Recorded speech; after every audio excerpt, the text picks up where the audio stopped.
Hi everyone, I'm Anumani and I'm your modern day shaman and the best-selling author of Unmasking Your Soul, a transformational journey of truth, light, and healing.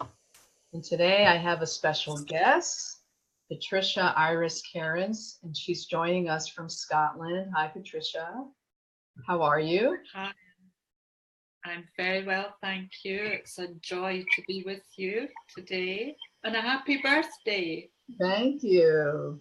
Yes, and I feel that that's maybe the reason why we couldn't get on yesterday. So I'm happy today was so smooth. We were even early to get onto the segment. We were, that's fantastic. That must be a record. But yes, it's for your birthday. That's a special gift. Yes. And I'm so excited to have you on today. Before we start with some of the questions, I'm going to read your bio to everyone. So Patricia is Magdalene's messenger. She's a soul who has been embarked on a consciousness mission to spread divine love, channeled from Mary Magdalene through her word, healing, sound, and song for over 30 years. A successful soul empowerment coach, she's a channel for Mary Magdalene, the symbol of the divine Christed feminine energy, and she runs online groups for women seeking to bring this energy consciously into their lives, families, and businesses. Patricia also runs workshops in the UK, Ireland, and the United States, and you can reach her at www.patriciairiskerins.com or via email at info@patriciairiskerins.com. And I'll put all that information under the video when we're done here. Welcome, Patricia. Thank you so much. Thank you. So we're going to start with the first question that I ask all my guests to level set the audience on your definition of soul so that they can hear how you experience soul and how you've experienced soul in your life. Yeah, that's a beautiful question to start with. And I guess I feel my soul is that part that's not seen. It's a presence. It's the divine spark within me. And I am part of the all that is, the all that is being a huge divine entity, if you like, of love. And so I am infused with that. You are infused with it. We are all infused with this love. And your soul just has this amazing journey. We come in, we're learning, we're sharing, we're loving, and we go through all kinds of experiences so that the soul can grow and learn.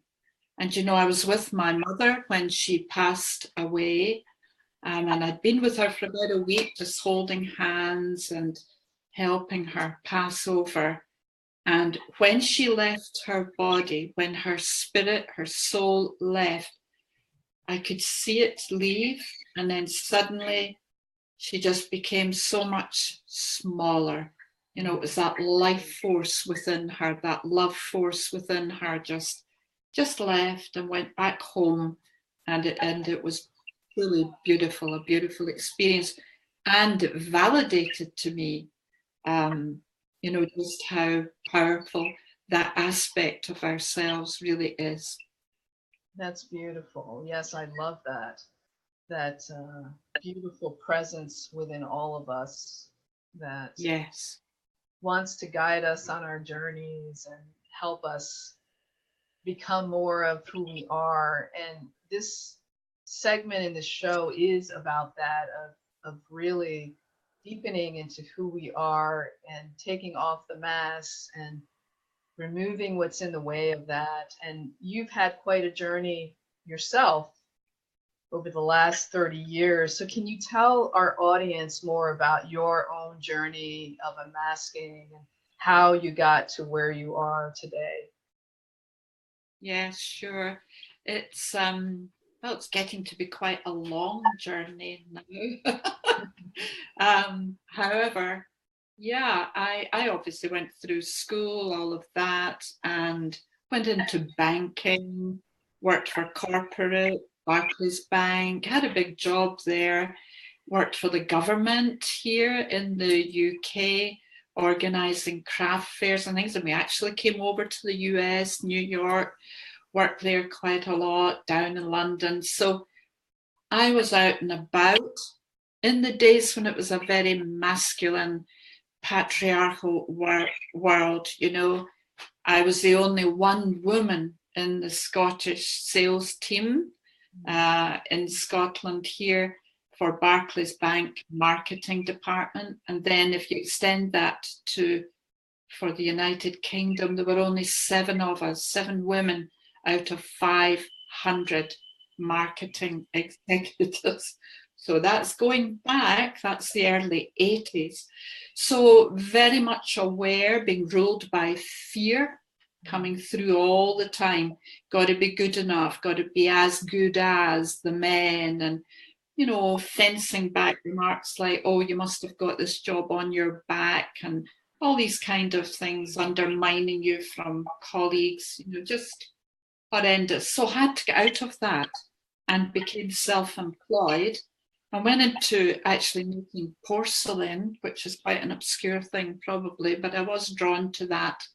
And I did that, and I learned about Celtic symbolism, all that kind of thing. And during that time, I began reading self-help books. And the one that really got me was one I picked up. I was on a course to learn how to meditate. And here was Louise Hay's book, You Can Heal Your Life, on the array at the back. Picked it up, and that was me. That was me off. They obviously got me there and thought, right, okay, she's learning to meditate, bringing mindfulness into her life. Now we need to get into the healing. But it was kind of an extension of a lot of things I'd done. I'd always been mad about Jesus. My goodness me, absolutely loved Jesus. I used to go to every church possible to sing and hear about Jesus. And inside my inner dialogue would be saying, this isn't the Jesus I know. And I went to every kind of church, every denomination, you name it, Baptist, Christian, Catholic, couldn't find it. So anyway, went on all this beautiful Louise Hay work. I even worked with Louise Hay at one point in San Diego, in her house. And just an amazing woman, powerful woman. And learned her aspect of looking at how the body and its connection to the emotions, all of that, just beautiful. Then I met someone who did Reiki, and they said, you've got to learn Reiki, you've got healing. So I did that, drawn into that, in this beautiful house here that my husband built. It's a round wooden house. And Archangel Michael came in. Of course, all the time this is going on, my psychic channels were opening and opening and opening. And Archangel Michael came in and really started guiding me big time. And just, Jesus was there. Mary Magdalene was back turned to me, kind of in the distance always. And it's really been over the years that she has turned and come into me. And it was only 2-3 years ago when she really turned and said, right, here we go. Here we are. It was all, and I fought it, I know I fought it because you really need to give your body over to some degree. And I would try to stop this happening.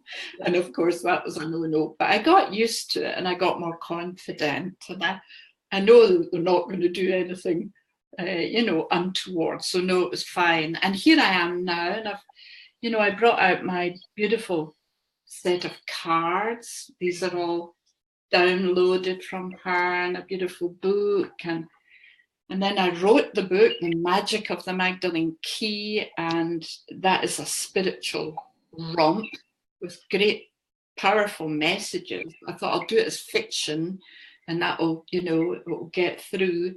And then I've written a book called Love, simply Love, and then one called Viva Voce, which means the living voice.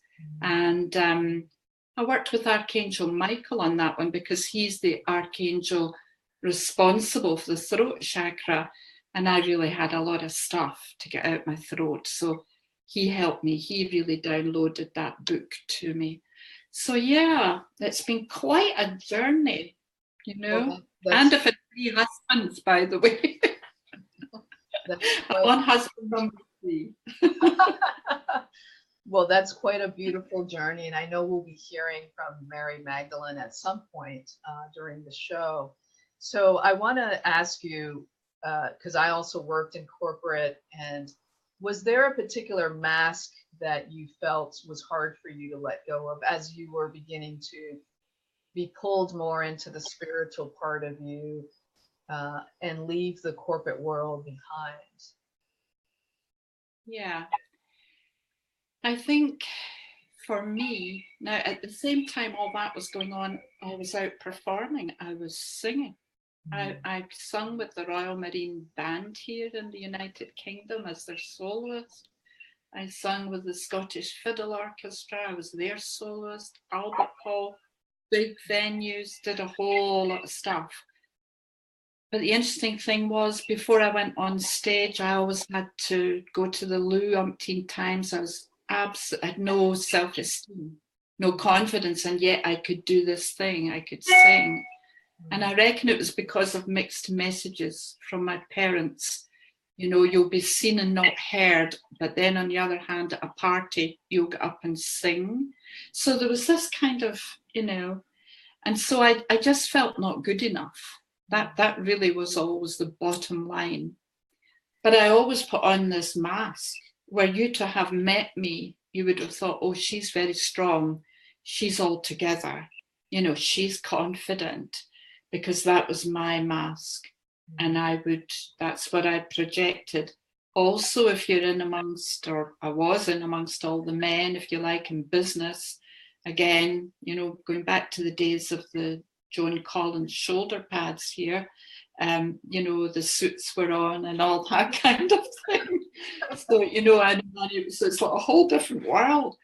But that's the mask I wore. I'm strong. I take responsibility, you know, and I'm looking after everybody here. I'm in control. And that's a woman's mask. A lot of us wear that one. And so then as you move on and you're learning all the other aspects and learning to love ego and incorporate ego without it controlling, letting go of that. I've let go of it now because I've learned to love me, my soul, my spirit, you know, and that other part is part of me and integrated. Yeah. Yeah. And I can relate to that one as well, because that's part of what I tell in my story of, you know, people thought that I was happy and successful, but inside there was all this turmoil that was really trying to wake me up. And, you know, when you talk about the body, sometimes we ignore what the body's trying to tell us, and the body's so intelligent, right? That's part of what Louise tapped into, that our body can heal itself, but we need to listen to it and be aware of it. And I, you know, was ignoring all the signs until I started to get much sicker. So I completely relate to wearing that mask of pretending to be this strong person. And we are strong, but in a different way, right? Not in that way of pretending to be strong. So you talked about shifting from Barclays Bank into doing porcelain. Was there a pivotal moment, or maybe another pivotal moment in your journey where you just said, okay, I need to do this instead of that because this is more of who I am? Yeah, it was interesting. In the porcelain business, we started shops. We had shops in Scotland. We had at one time 3. And the very last one we did was quite a big one. And by this time, I was so into all my healing work. I'd really pulled back. My ex-husband was running the business more, and I was pulling back. But I insisted this third shop become a spiritual shop, as well as all the Celtic jewellery and things like that. So we called it Celtic Spirit. And it became very well known in Scotland. People were copying what we'd done, and that was lovely. And more, I was just retreating back to the healing room, to the house, and healing more and more people until, I made a lot of decisions, and I've done this more than once in my life. I decided that the relationship wasn't nurturing my soul. And we both knew that. The dance was over. And I'd learned whatever it was I'd needed to learn in that particular cycle. I'd learned it, and I knew how to market, and I knew how to do various things. You never learn anything by mistake. It's all to be used later on, running events, all these things. And so that was a pivotal moment, moving out of that relationship, out of the old retail stuff, and even shutting the shop, all of that, and then into a whole new life, whole new beginning. And that was 2000 that happened. Quite a remarkable rebirth on practically every level. And now, 18 years down the line, I'm loving what I do. I do what I love. I help people all around the world. And obviously they're using me. It's not me. They channel through me. Yes. So you bring up an interesting topic around relationship, right? And I've seen this in myself and in my clients that as we evolve and grow, right, your partner needs to be at that same spiritual vibration in order to really hold the space for you, and vice versa. Can you talk a little bit more, perhaps maybe Magdalene's view on relationship, and how we need to pay attention to that, or things that that you did to make it easier for yourself? Because that's always tough for everyone, to, even when it's mutual, right, to leave someone that you've been in a relationship with. Are there things that either you've learned in your journey or that Magdalene has spoken to you about in terms of relationship that we could help our audience be aware of, so that they can use that in their own life? Yes. The first thing that comes in really is honesty. Being honest with yourself, because I witnessed some people really sacrificing themselves so that this other person, they're doing everything they possibly can to hold that person up, and they totally forget about themselves. And it's like you were saying earlier on, illness, dis-ease in the body then comes in. So there's this self-sacrifice program that's running for a lot of women. And I mean, I deal with people who might be looking after a very ill partner. They couldn't possibly walk away. However, what they can do is organize some breaks for themselves, take time out for yourself, because nourishing yourself with love is the biggest investment you can possibly make. And that it's as simple as that, Anumani. If you really, really love yourself, you are going to put yourself first. I know people don't like a lot of us saying that because they feel it's selfish.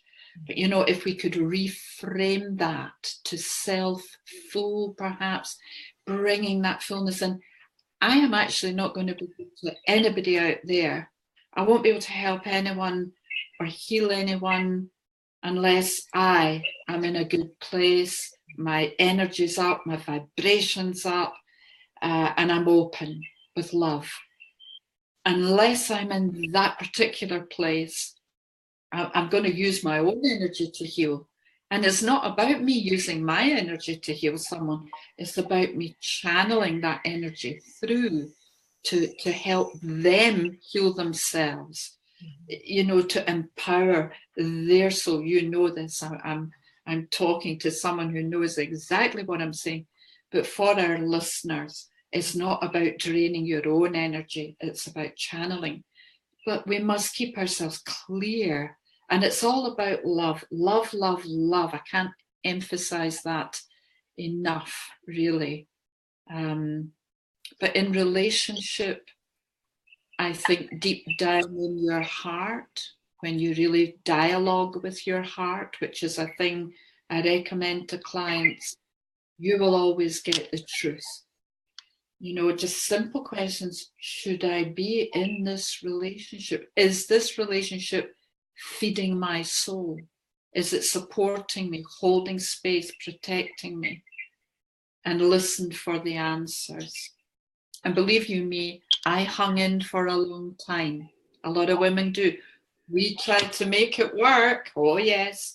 Oh, but if I do this and I do that, and I'll try this and I'll try that, and I'll really make an effort on that. And then one day there's just nowhere else to go. And that realization really does come up. Yeah.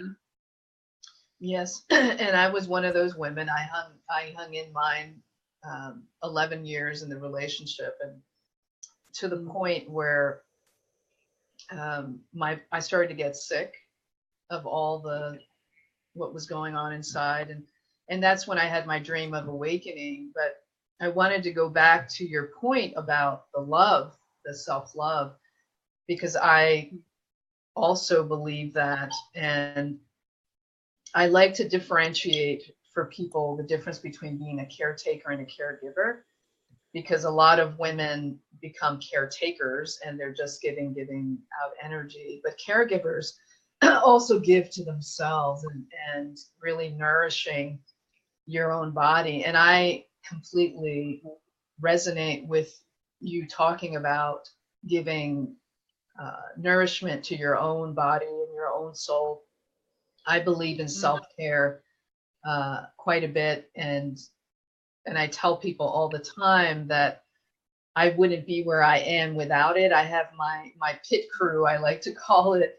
I have an acupuncturist who works on me, and a healer that works on me, and my own guides that are helping me so that I can be a vessel as you are. And yeah, I think a lot of people feel they've been taught that for some reason it's selfish to choose yourself. And I feel it's an act of love to choose yourself and know that the more you love yourself, the more you can actually be that for other people and really bring your work into the world. So beautiful reminder for all of us that self-love is really filling ourselves with love and an act of love for us to be more of who we are.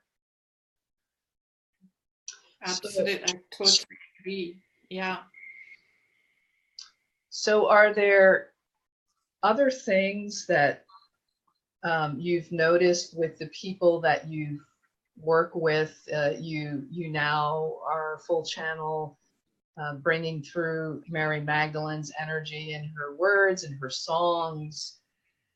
Are there particular things that you've noticed over the years with the women that you work with in terms of masks that they wear? Are there any common themes that you've seen? Yes, I think a big theme would be a lack of self-trust. They doubt themselves. They might be channeling too, because we're all channels. It's, you know, we're all perfectly capable of that. And I'm working with a group of beautiful women just now, 12, on one of my groups. And I was told just to have 12, that they're all quite healing entrepreneurs, you would say. And that's what we're working through. We're working through these blocks that, oh, I don't know, am I getting that right? Am I good enough to do this? You know, and all these kind of second guessing. And I'm helping them. I just call it getting out your own way. And that might mean putting this wee monkey mind to bed for an hour and just say, go to sleep, you know, because it goes, yeah. And, but, you know, we all have that. So we need to learn to just give it a rest and create space.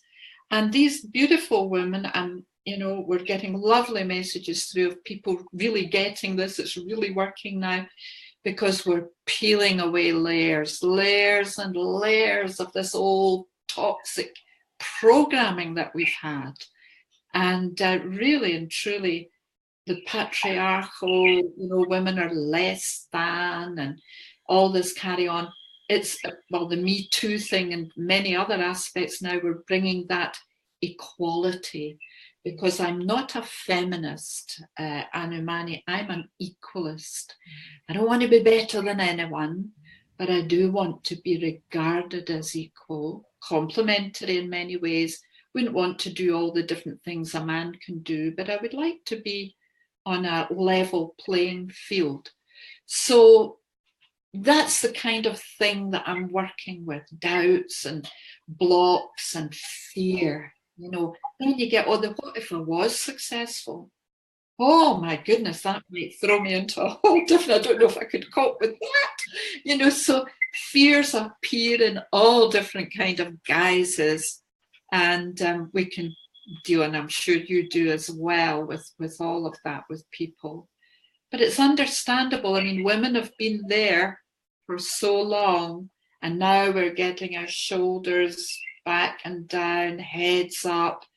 And, the womb for me is the place to work. I do loads of womb work, and get your womb functioning. Even if you haven't got a womb, I'm always at pains to tell people, if you've had a hysterectomy, don't worry about it. We're working with the imprints, so don't worry. So we have fun. And I mean, there's another thing. It's got to be light. It's got to be, because we are the light. So we need to shine a light on all this stuff and keep speaking our truth, keep speaking out with fun and laughter. I'm just aware I keep doing that, but I can't help it. It's like a fountain. I want it to come up through us. Yes. Beautiful. Yes, and I've seen similar themes of doubting and the speaking, or finding our voices, right? I was one of those. I had to find my voice. I had to take my power back, but all in goodness, in anchored in that place of love, of not being afraid to be who we really are. And the womb, I can really relate to that, the place, right, where the creation, the creativity energy comes through for all of us, an important place to really heal.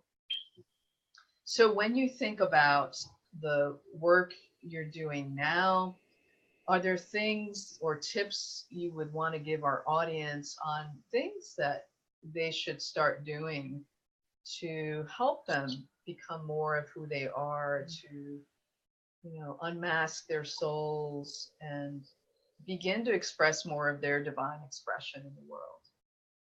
Yes, I think going within, taking time every day to just have time for you. It might not be a long time, 5 minutes, 10 minutes, just closing the eyes and going within. And Anumani, if you think it would be appropriate, what I could do just now is just lead a nice short visualization meditation, and invite Mary Magdalene to come in. Now she might make sounds, or she might have a message. I don't know yet. We'll just need to see. But yes. Would that be good? Yes, beautiful. Thank you. Yes. Okay. So what I would invite everyone to do is just close your eyes and give your body permission to relax and let go. Letting go of all the words you've been listening to, allowing yourself to invite divine love from the universe, Mother, Father, God, whatever you care to call it. Allow it to enter in to your heart.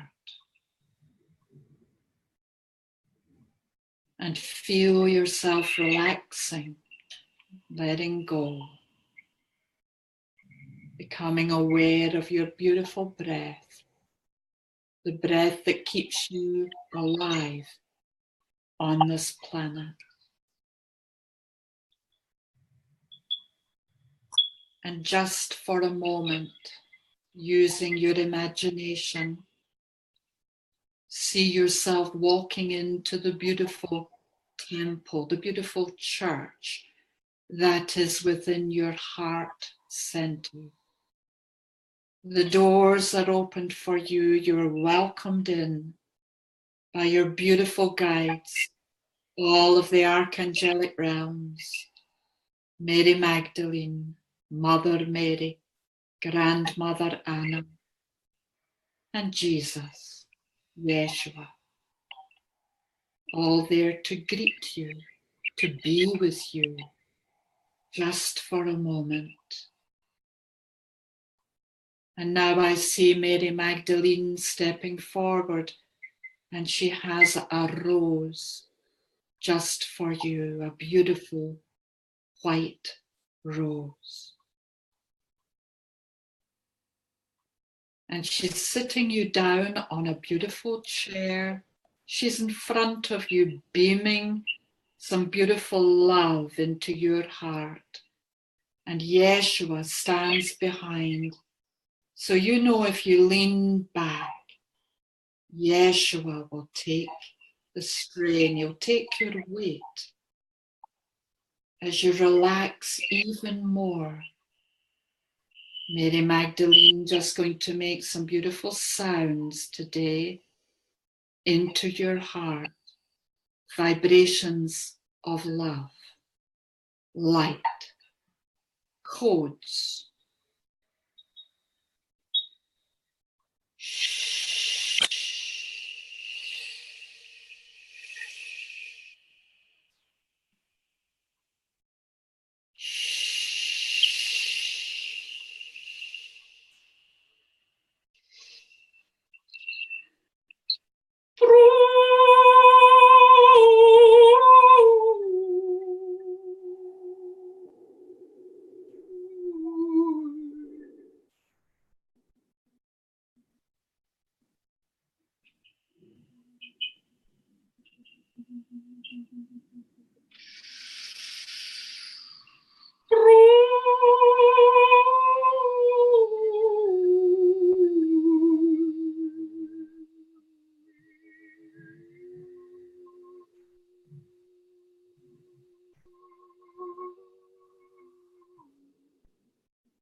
Beloved ones, go easy. Center yourself. Send your roots down to Mother Earth. At the same time, connecting with the universe above. Core aligned to the planet. Core aligned to the stars. And to the star within you.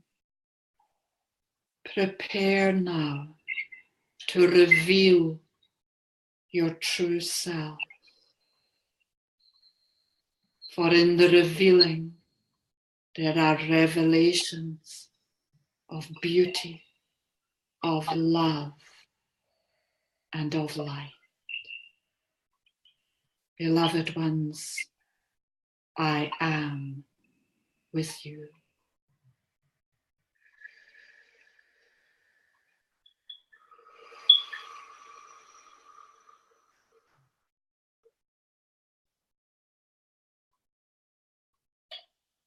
And in a moment, you will see Mary Magdalene just bowing before you.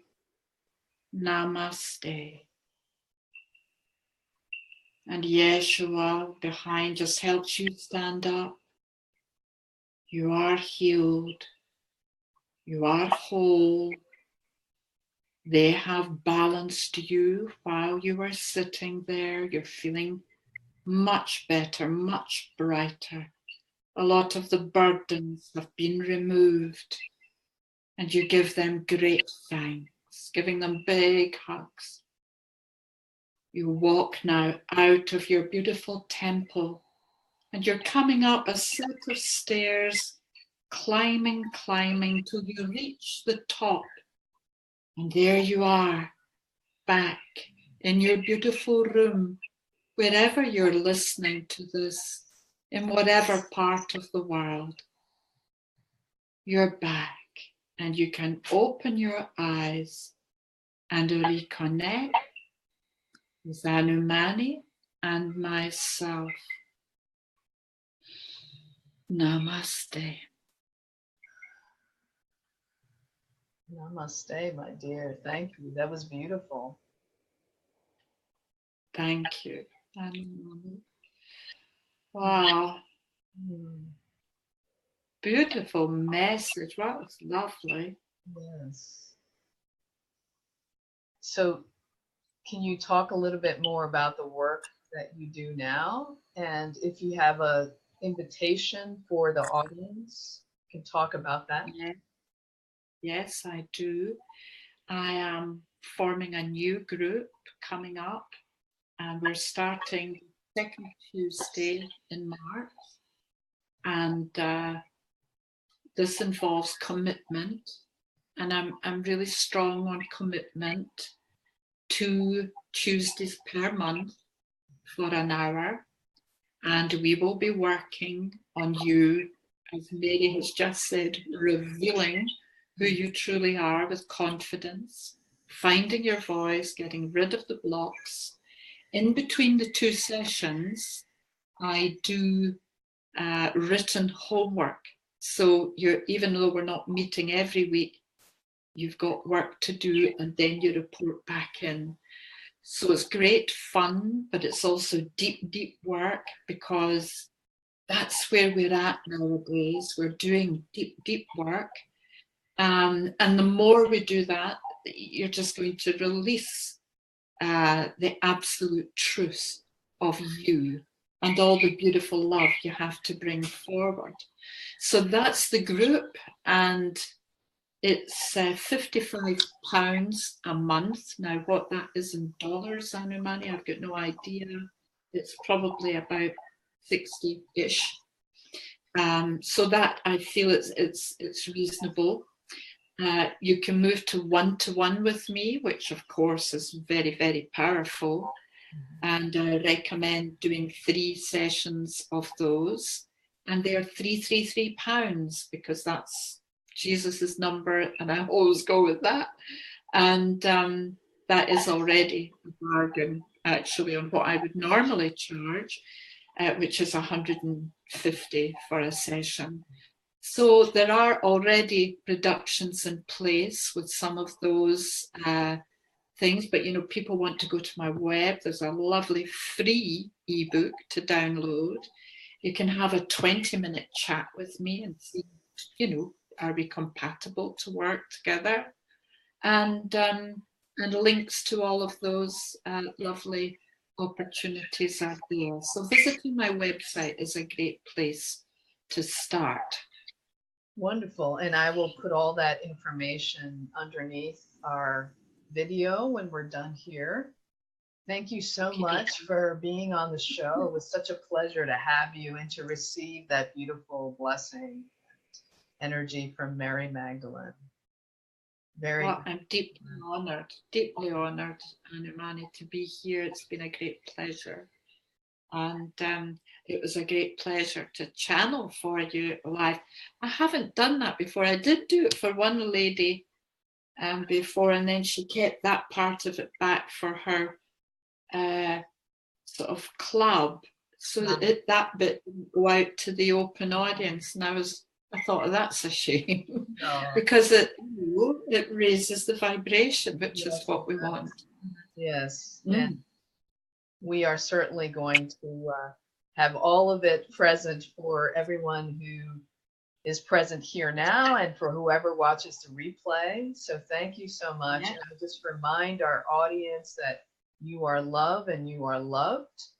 And look for me next Monday I will be sending out an email and putting it on Facebook for my next guest. Thank you so much, Patricia. And I'm sure we'll be talking again soon. Love I hope so. Yes. I would love to do that, Yes. Anumani. Yes. Take care. Take care. Lots of love. Lots Bless of you. Many blessings. Bye for now. Bye-bye.